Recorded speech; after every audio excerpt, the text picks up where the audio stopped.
बड़ा है।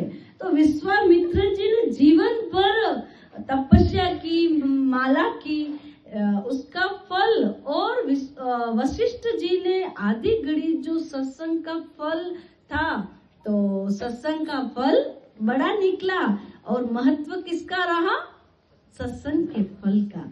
तो इसलिए सत्संग में सभी देवी देवता विराजमान होते हैं, साक्षात गुरु का आशीर्वाद मिलता है। या प्रत्यक्ष जितने दिख रहे ना हम, उससे भी ज्यादा अप्रत्यक्ष रूप से देवी देवता हमारे बीच में होते हैं। अनुभव करने वाले तो कर लेते हैं कि कितने ही देवता आते हैं, भ्रमण पर निकलते ना, कई सत्संग है तो वो वहां पर जरूर आते हैं। तो इसलिए हम सबका किस्मत है, परमात्मा की एक विशेष कृपा है कि हम सबको सत्संग मिल रहा है। कबीर दास जी को विष्णु भगवान ने कहा कि आप वैकुंठ को चलो। क्या कहा?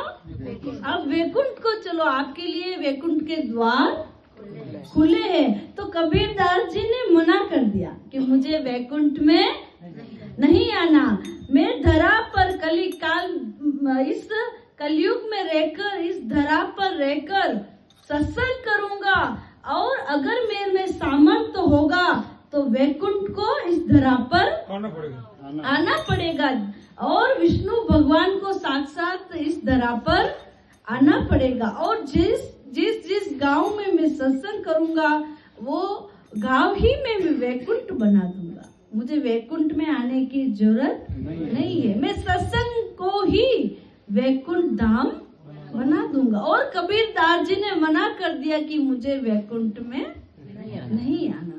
तो सत्संग में तो हम सब मिलकर, कोई हम गा के परमात्मा को रिझाते हैं, कोई नाच कर परमात्मा को रिझाता है। मीराबाई को देखो ना, उन्होंने परमात्मा के भजन को नृत्य करके, और नृत्य करके भगवान कृष्ण को रिझाया है ना। भगवान को किसी धन दौलत की जरूरत नहीं, किसी डिग्री की जरूरत नहीं, किसी कुल की जरूरत नहीं, किसी धर्म की जरूरत नहीं है। परमात्मा को तो हम सबका भाव चाहिए, हम सबका मन चाहिए। जहाँ पर भाव है वहाँ पर भगवान विराजमान है, और जहाँ पर औपचारिकता है वहाँ पर परमात्मा नहीं रहते। विदुर जी के भगवान कृष्ण ने केले के छिलके खाए थे। विदुर जी ने इतने प्रेम से केला दिया ना, तो भगवान कृष्ण ने केला नहीं लिया और केले के छिलके खाए। और दुर्योधन के 56 भोग बने हुए थे वो त्याग दिए। तो इसलिए